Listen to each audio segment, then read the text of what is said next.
ایسا ہندوستان ہے بقول سر سید احمد خان کہ ہندوستان ایک خوبصورت دلہن کی طریقے سے، اس کی ایک آنکھ ہندو ہے تو ایک آنکھ مسلمان ہے، جسے جدا نہیں کر سکتے۔ ہندوستان کے پہلے وزیر اعظم پنڈت جواہر لال نہرو اپنی autobiography the discovery of India میں لکھتے ہیں کہ diversity in unity describe to our India, کہ انیکتا میں ایکتا اس دیش کی پہچان ہے، کثرت میں وحدت۔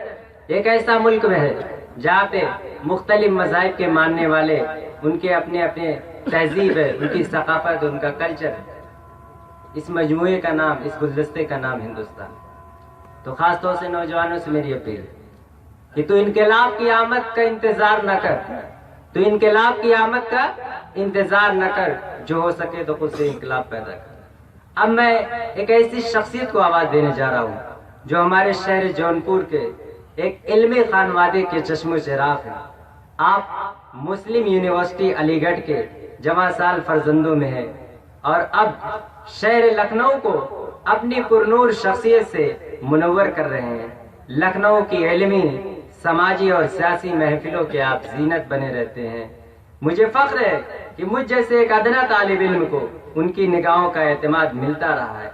بے حد ادب و احترام کے ساتھ عزیزم وقار قوم جناب طارق صدیقی صاحب سے درخواست گزار ہوں کہ اسٹیج پر تشریف لائے اور اپنے خیالات سے استفادہ کا موقع دے۔ ایک شعر کے ساتھ ان کا استقبال کرتے ہیں کہ روشنی پھوٹ پڑی میرے کاشانے سے، روشنی پھوٹ پڑی میرے کاشانے سے، حسرتیں جاگ گئی تیرے آ جانے سے۔ مائک پر عزیزم طارق صدیقی صاحب۔ بہت شکریہ حماد صاحب۔ نحمدہ ونصلی صلاۃ والسلام علی رسولہ الکریم، اما بعد، اعوذ باللہ من الشیطان الرجیم، بسم اللہ الرحمن الرحیم۔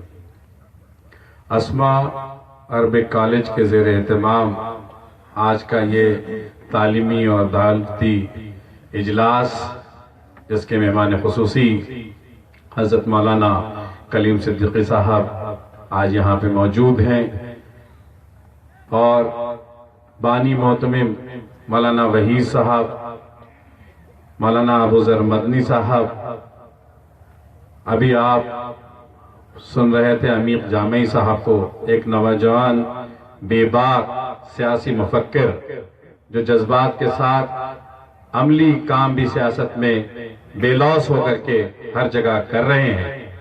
اس سے پہلے ہم نے مولانا توفیق صاحب کو سنا، ڈاکٹر فخر الدین ڈائریکٹر ویژن انٹرنیشنل اکیڈمی کو سنا، اس ڈائس پہ بیٹھے ہوئے علماء کرام، دانشوران ملت، اور سامنے بیٹھے ہوئے اس زرخیز زمین کے قابل سماعت کرنے والے لوگ، کیونکہ اس خطے سے بہت سارے لوگ نکلے ہیں جو قومی اور انٹرنیشنل لیول پہ اپنا مارک انہوں نے چھوڑا ہے، ہمارے میڈیا کے ساتھی، نوجوان اور نونہالوں۔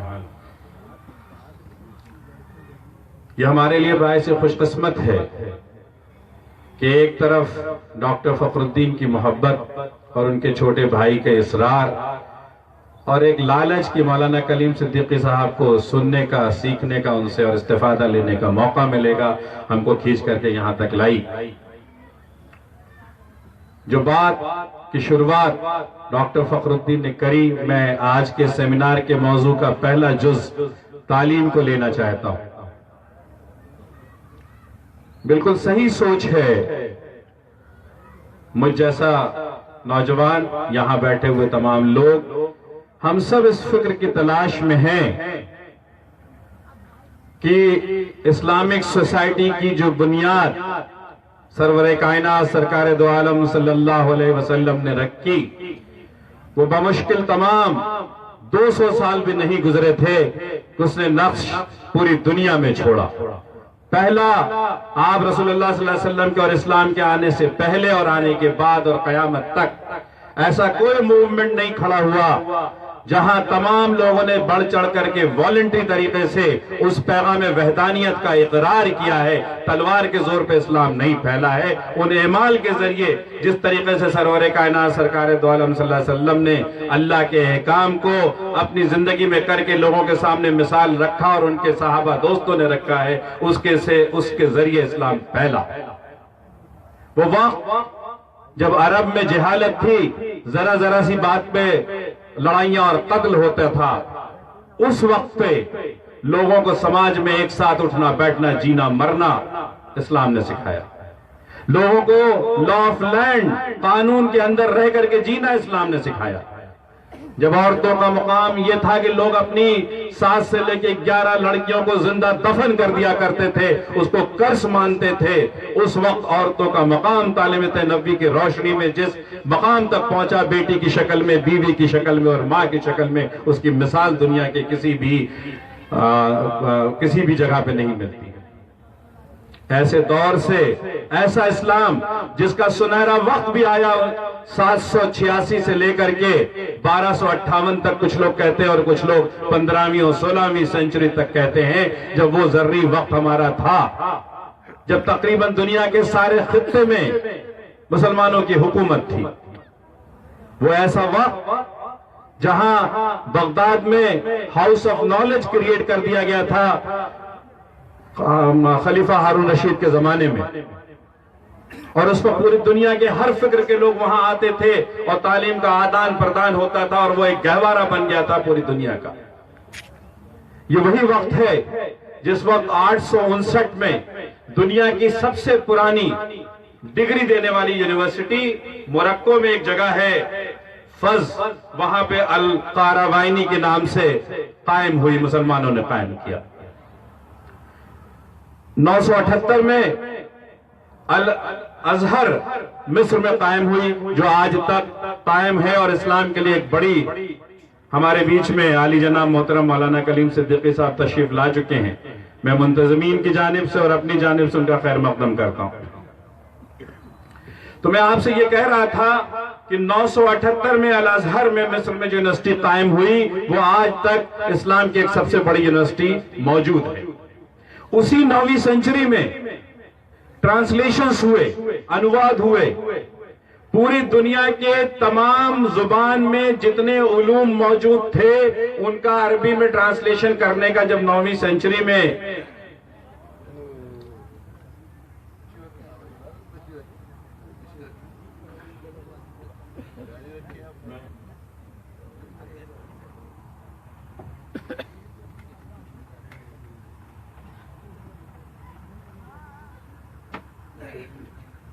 تو میں آپ سے عرض کر رہا تھا کہ 9ویں سینچری میں تمام دنیا کے ہر زبان کے علوم کو عربی میں ٹرانسلیشن کرنے پہ جو خرچہ آیا، آج کسی بھی مغربی ممالک یا یورپ کے کسی بھی کنٹری کا 1 سال کا ایجوکیشن بجٹ بھی اس سے کم ہے۔ اسی وقت اسلام سے پہلے انفارمل ایجوکیشن سسٹم ہوا کرتا تھا، گرو اور شش کا طریقہ ہوتا تھا۔ یہ اسلام تھا جنہوں نے مدرسے کی شکل میں فارمل ایجوکیشن کا سسٹم دنیا کو دیا۔ اسکول اور یونیورسٹیز قائم ہوئی۔ اسپین کے ایک شہر میں، کورڈوبا کر کے ایک شہر تھا اسپین کا، جہاں 50 ہاسپٹل بنائے گئے۔ میں آپ کے سامنے یہ عرض کر رہا ہوں کہ جس وقت یہ ساری چیزیں چل رہی تھی، اس وقت اس دنیا کو بنانے کے لیے مسلمانوں کی شکل میں ایسے ایسے لوگ آئے جنہوں نے اس دنیا کو نئی ایجادات سے زندگی جینے کا بہترین طریقہ دیا۔ چند نام میں آپ کے سامنے پیش کرنا چاہتا ہوں۔ ماڈرن میڈیکل سائنس کا جو فادر مانا جاتا ہے ابو سینا، جنہوں نے 450 ان کے کام چھپے ہیں اور آج بھی 240 الگ الگ طریقے سے پڑھائے جا رہے ہیں، وہ مسلمان۔ فادر آف ماڈرن الجبرا الخوارزمی، مسلمان۔ میتھمیٹکس میں ایک اور چیز سینئر لیول میں پڑھائی جاتی، کیلکولس۔ کیلکولس کے فادر ابن مود الجیانی، مسلمان۔ میتھمیٹکس میں ہی ٹریگنومیٹری پڑھائی جاتی ہے سینئر لیول پہ، ٹریگنومیٹری الحازن ٹریگنومیٹری کے فادر تھے۔ مکمل طریقے سے اگر کوئی سائنسداں ہوا ہے تو پہلا سائنسداں ابن الہیثم، جنہوں نے ایکسپیریمنٹل سائنس کی طرف رجحان بڑھایا دنیا کے لوگوں میں، وہ مسلمان تھے۔ Father of modern social science and economics ابن خلدن مسلمان تھے۔ اس طریقے سے میں نام گناتا جاؤں گا۔ میں بات اس لیے رکھنا چاہتا ہوں کہ صرف یہ نہیں بتانا چاہتا ہوں کہ ہمارا ایک تابناک ماضی تھا اور آج ہمارا حال بہت برا ہے۔ میں یہ بتانا چاہتا ہوں کہ اسلام کو جب صحیح معنوں میں ہم نے سمجھا، جب تعلیم کی اہمیت کو سمجھا، اقرا باسمک کو سمجھا، علم الانسان ما لم یعلم کو سمجھا، اور اس وقت ہم نے حکومتیں بھی کری ہیں، اس وقت ہر جدید چیزوں کا ایجاد کرنے کا سہرا بھی ہمارے لوگوں کے اوپر تھا، اور دنیا کی تمام قوموں کو زندگی سنوارنے کے طریقے ہم نے دیے۔ ان کے لیے ہم ایک کارآمد انسان، ایک کارآمد امت بن کر کے آئے، اس لیے انہوں نے ہمارے طریقے سے امپریسڈ ہو کر کے اسلام قبول کیا اور ہماری تعداد بڑھتی چلی گئی۔ یہ کیا وجہ ہے؟ محمد عربی کی وہ امت اس وقت زوال کے دور سے گزر رہی ہے، جھانکنے کی ضرورت ہے اور سمجھنے کی ضرورت ہے۔ پچھلے 200-300 سال سے امت مسلمہ نے صرف بھارت میں نہیں بلکہ پوری دنیا میں کوئی ایسا کارنامہ انجام نہیں دیا ہے جس سے انسانیت کو کوئی توفیق پہنچتی ہو۔ کسی اور نے ایجاد کر دیا، ہم نے اس کو سیکھ لیا اور اپنے کام میں استعمال کر دیا، ہم ایجاد کرنے والے بنے نہیں۔ یہ زوال اس وقت شروع ہو گیا تھا جب اوتھمن امپائر تھا، عثمانیہ سلطنت تھی، اور پریس نئی چھپائی کا معاملہ ایجاد ہوا اور ہمیں فتویٰ ملا کہ یہ جو پریس ہے وہ حرام ہے، جائز نہیں ہے۔ 200 سال تک ہم قلم سے لکھتے رہے اور باقی قومیں چھاپ کر کے ہم سے آگے بڑھتی چلی گئیں، اور وہ 200 سال ہم سے آگے چلے گئے۔ سوال یہ اٹھتا ہے، اگر 1450 سے 1640 تک اگر پریس حرام تھا تو اس کے بعد آج ہماری تمام دینی کتابیں اور قرآن شریف اسی پریس سے کیوں چھپ رہی ہیں؟ یا وہ اس وقت حرام تھا تو آج بھی حرام ہونا چاہیے تھا، اور اگر آج حلال ہے تو اس وقت حلال ہونا چاہیے تھا۔ کہیں نہ کہیں اسلام کو ہم نے جو بڑے وسیع ملک، جو بڑے وسیع تعلیم ہم کو دی گئی، وہ سوچ کو ہم نے محدود کر دیا، چھوٹی چیزوں میں ہم پڑ گئے۔ اور یہ تب ہوا جب ہم نے اس تعلیم کو 2 ٹکڑوں میں بانٹ دیا، دینوی تعلیم اور دنیاوی تعلیم کے بیچ میں ہم اور ہماری قوم پھنس گئی، اور ہم اسی بحث میں ہماری زندگی نکل گئی، آیا دینوی تعلیم سیکھیں یا دنیاوی تعلیم سیکھیں۔ وہ تعلیم جو انسانیت کی بہتری کے لیے ہو، وہ نفع کی تعلیم ہے، وہ سیکھنا چاہیے، اور جس سے انسانیت کی بربادی ہو اس تعلیم سے دور رہنا چاہیے۔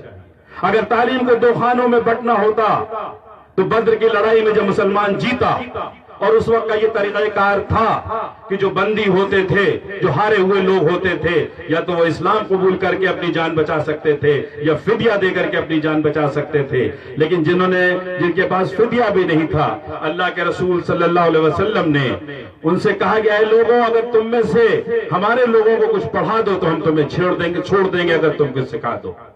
اللہ کے رسول اللہ صلی اللہ علیہ وسلم کا زمانہ ہے، غیر مسلم مسلمان کو کیا سکھا دے گا؟ ظاہر قرآن اور حدیث تو وہ نہیں سکھاتا۔ اس بات کے بعد بحث ختم ہو جانی چاہیے کہ علم کو 2 ٹکڑوں میں بانٹنے کے لیے۔ وہاں سے ہم کو اشارہ مل جاتا ہے کہ اچھی اور نفع کی چیز جہاں اور جس سے مل جائے اس سے سیکھنا چاہیے، اور یہی وجہ تھی کہ 9ویں سینچری میں تمام علوم جس بھی زبان میں تھے اس کو عربی میں ٹرانسلیشن کر کے مسلمان ایک رچ کلچر کا حامی بنا۔ آج وقت کی ضرورت ہے کہ ہم اپنا صاحبہ کریں اور یہ دیکھیں کہ ہم سے غلطیاں کہاں ہوگی۔ میں یہ بالکل نہیں کہتا ہوں نعوذ باللہ کہ اسلام کو کوئی ضرورت ہے سائنس سے ثابت ہونے کے لیے، لیکن ہاں اگر ہمارے نوجوان قرآن کو اچھی طریقے سے سمجھ کر کے پڑھیں گے تو ان کو اس قرآن سے وہ اشارہ ملتا رہے گا کہ قیامت تک آنے کے لیے اس پوری انسانیت کو جن جن چیزوں کی ضرورت ہے وہ وہاں سے اشارہ لے کر کے تحقیق کر کے اس دنیا کو دے اور اپنے آپ کو کارآمد ثابت کرے، اور وہ پھر اپنی قیادت کی جگہ واپس لے لے۔ اور جیسے جیسے آپ سائنس کو سیکھیں گے، ماڈرن ایجوکیشن کو سیکھیں گے، آپ اسلام کی باریکیوں کو بہت اچھی طریقے سے سیکھ اور سمجھ سکتے ہیں۔ تو ماڈرن سائنس آپ کو اسلام کو اچھی طریقے سے سمجھنے کی طرف لے جاتی ہے۔ میں اگر ایک بات آپ کے ساتھ رکھوں، بچپن میں معراج شریف کا واقعہ ہم لوگوں کو بتایا گیا۔ اسلام نے وہ تمام چیزیں بتائی جس کو سمجھنے میں دنیا کو 1200 سال 1300 سال 1400 سال لگا ہے، اور قیامت تک اتنے پتہ نہیں کتنے ہزار سال لگتے رہیں گے، اور قرآن اور حدیث میں اور اللہ کے رسول صلی اللہ علیہ وسلم کی سوانح حیات جو ہمارے سامنے ہے، اس کی چیزوں کو سیکھنے اور سمجھنے میں ہم دھیرے دھیرے کر کے ہم اس کو سمجھ پائیں گے۔ معراج شریف کا واقعہ انہی واقعوں میں سے ایک واقعہ جہاں یہ بتایا جاتا ہے کہ آپ صلی اللہ علیہ وسلم حضرت جبرائیل کے ساتھ سفر کرتے ہیں، عرب سے نکلتے ہیں، بیت المقدس جاتے ہیں، اور تمام جنت جہنم کا سفر کرتے ہوئے سدرۃ المنتہا تک پہنچتے ہیں، اور وہاں سے جب تشریف واپس لاتے ہیں تو بستر گرم، کنڈی ہل رہی ہے۔ یہ ایک سانکیتک اور سمبولک چیز ہے کہ ہمیں بتایا گیا کہ وقت مانو کہ ٹھہر گیا۔ ہو سکتا ہے سفر میں 27 سال لگا ہو سکتا ہے 270 سال لگا ہو، کوئی پروف نہیں ہے، لیکن ہم ہمارے لیے بتایا گیا وقت ٹھہر گیا۔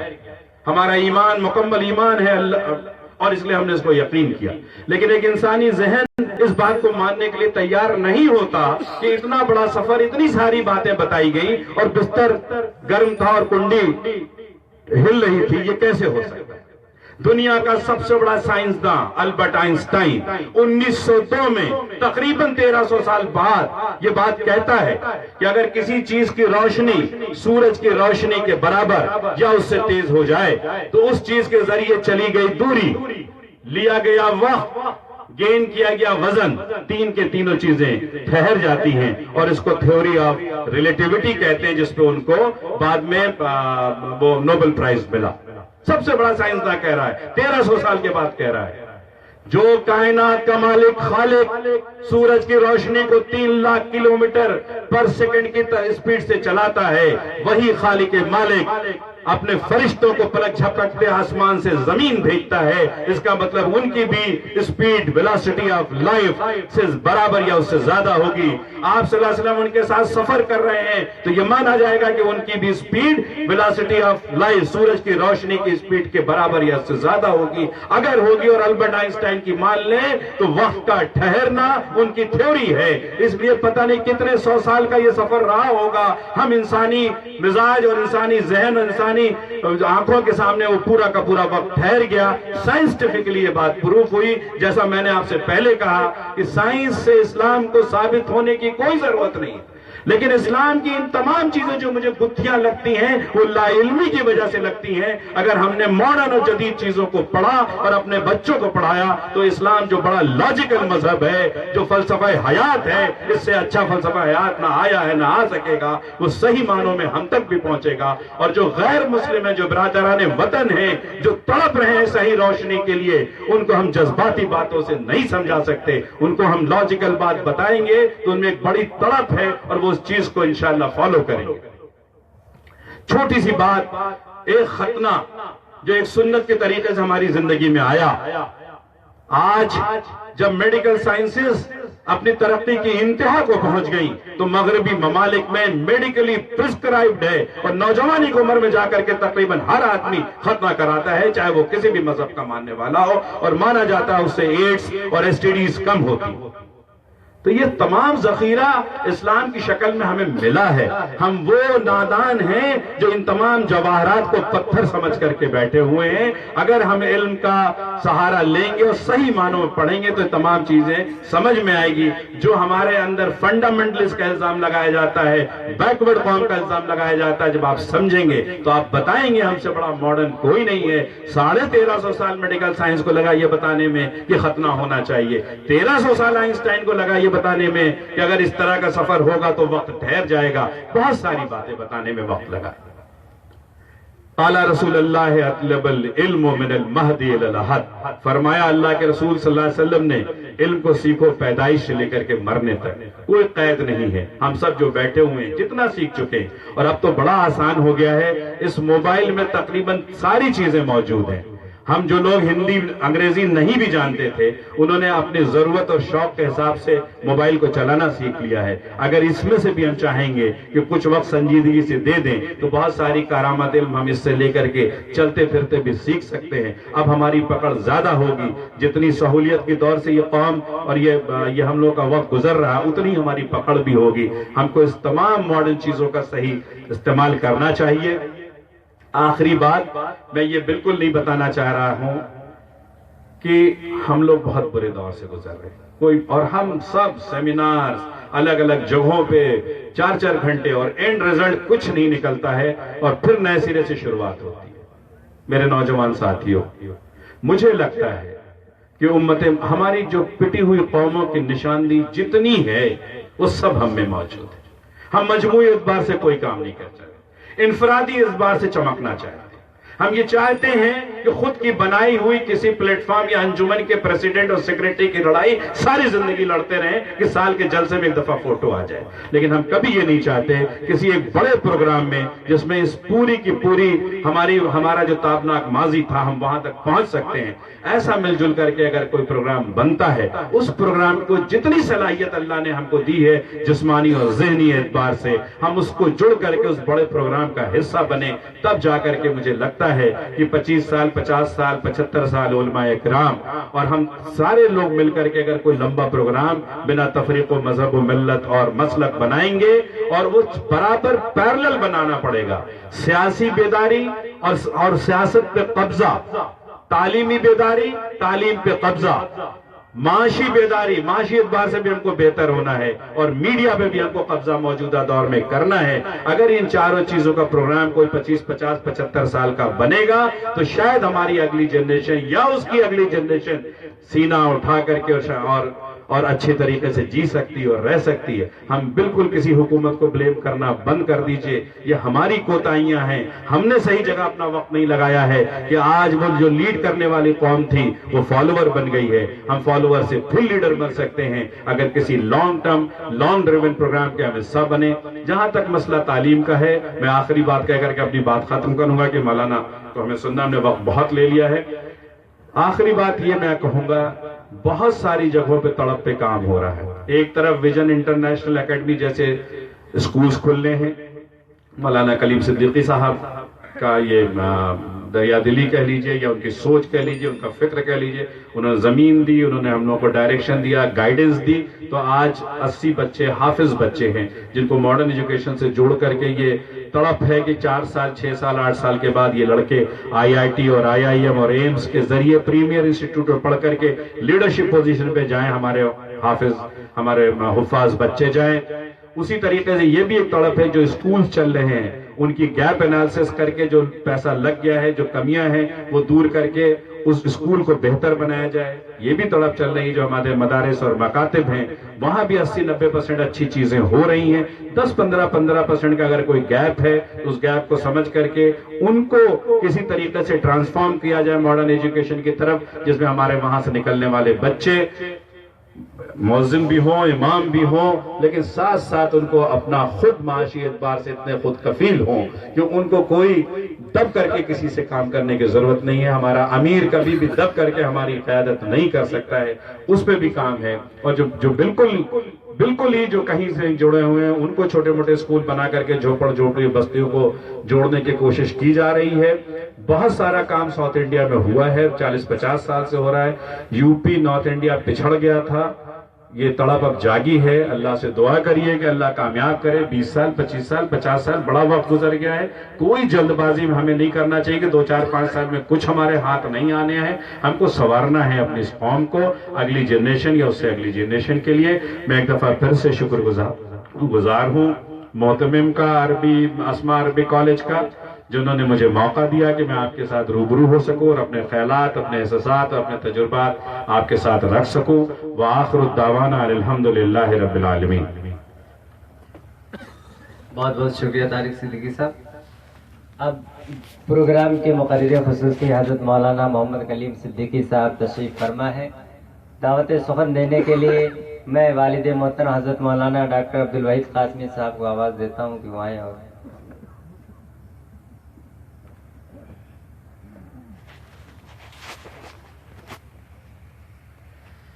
حاضرین محترم، بڑی دیر سے آپ ایک انسٹیٹیوشن میں بیٹھے ہوئے ہیں، اس لیے علم و تعلیم کی بہت سی باتیں آپ کے سامنے آ رہی تھیں، اور ادارہ ہے تو کچھ اس طرح کی موضوعات چھڑنے بھی ضروری تھے جو آپ کے سامنے آئے. سیاسیات کا بھی تذکرہ ہوا اور علم کے مختلف گوشوں پر روشنی پڑی. بہرحال ضروری تھا، لیکن جیسا کہ آپ کو یہ اطلاع دی گئی تھی کہ آج کا یہ اجلاس خاص طور پر حضرت مولانا محمد کریم صدیقی صاحب کے دعوتی بیان کے لیے رکھا گیا ہے اور آپ انہیں کی کو سننے کے لیے یہاں تشریف لائے ہیں۔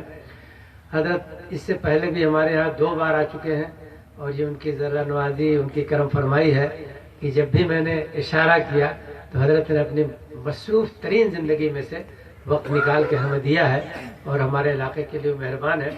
بڑی خوشی کی بات یہ بھی ہے، پچھلی مرتبہ بھی حضرت نے بتایا تھا کہ حضرت کا کچھ آبائی اور کچھ نسبی رشتہ بھی جونپور کی سرزمین خاص طور سے ظفر آباد سے جڑتا ہے، وہ بہت پہلے کا تعلق ہی رہا ہو اور مولانا وہاں تشریف بھی لے جا چکے ہیں۔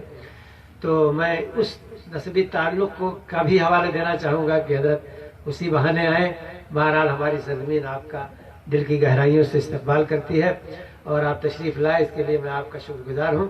میں بغیر کسی وقت لیے ہوئے، بغیر کسی تکلف کے حضرت والا سے درخواست کر رہا ہوں کہ تشریف لائیں، اور حضرت کا جو خاص موضوع ہے دعوت اللہ، اللہ کی ذات عالی کا تعارف، اس کی قدرت و قہاریت، اس کی قدرت مطلقہ کا تعارف، جس کی وجہ سے آج ہم اللہ سے ہمارا رشتہ ٹوٹتا جا رہا ہے، انشاءاللہ اس موضوع پر حضرت کی باتیں، جامع باتیں ہمارے سامنے آئیں گی اور ہم آپ کی تقاریر سے مستفید ہوں گے۔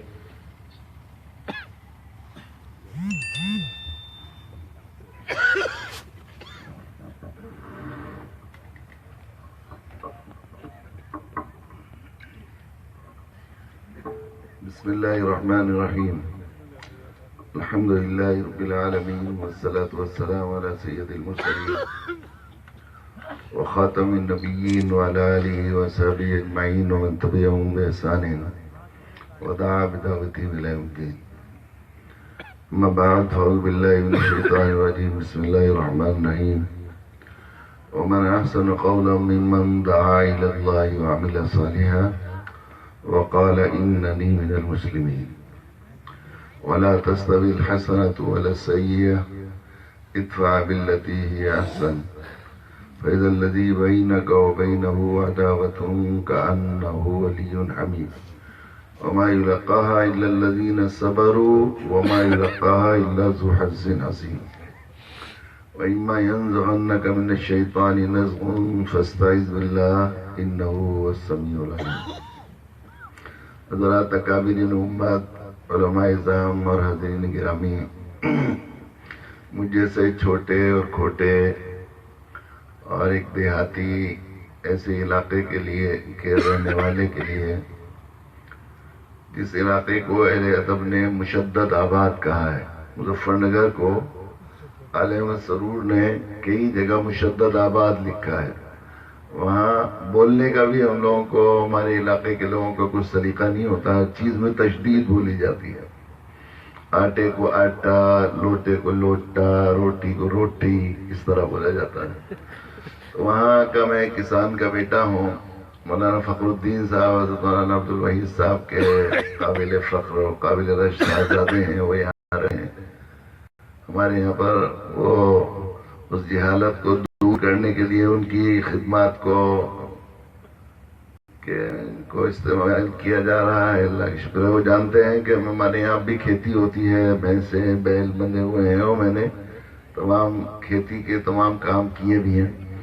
تو ایک کسان کا بیٹا، وہ بھی مشدد آباد کا، اس کی موٹی عقل ہوتی ہے اصل میں، اسے سبق سنانے کے، یاد کرنے کے لیے وہ پاپ بیلنے پڑتے ہیں، تنہائی میں بار تکرار کرتا ہے، زبان ٹوٹتی نہیں، پھر زبان ٹوٹ جائے تو اپنے جانوروں کے سامنے کچھ ہمت کرتا ہے، پھر کام کرنے والوں کے سامنے، پھر کبھی طلباء کے سامنے، کبھی بڑوں کو بھی سنانے کی کوشش کرتا ہے، اس خیال سے کہ وہ جو سبق یاد کر رہا ہے اگر وہ غلط ہو گیا، نئے سرے سے یاد کرنا آسان ہوتا ہے، غلط کو صحیح کرنا بہت مشکل ہوتا ہے۔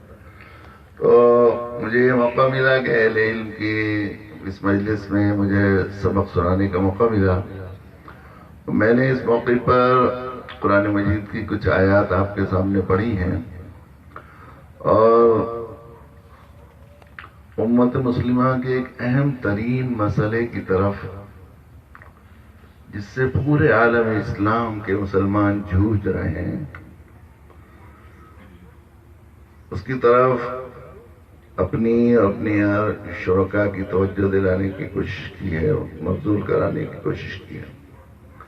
میرے بزرگوں، پورے عالم میں اگر آپ نگاہ ڈالیں گے، اس وقت عالم اسلام تمام امت مسلمہ کے تمام افراد ایک مسئلے سے جوجھ رہے ہیں۔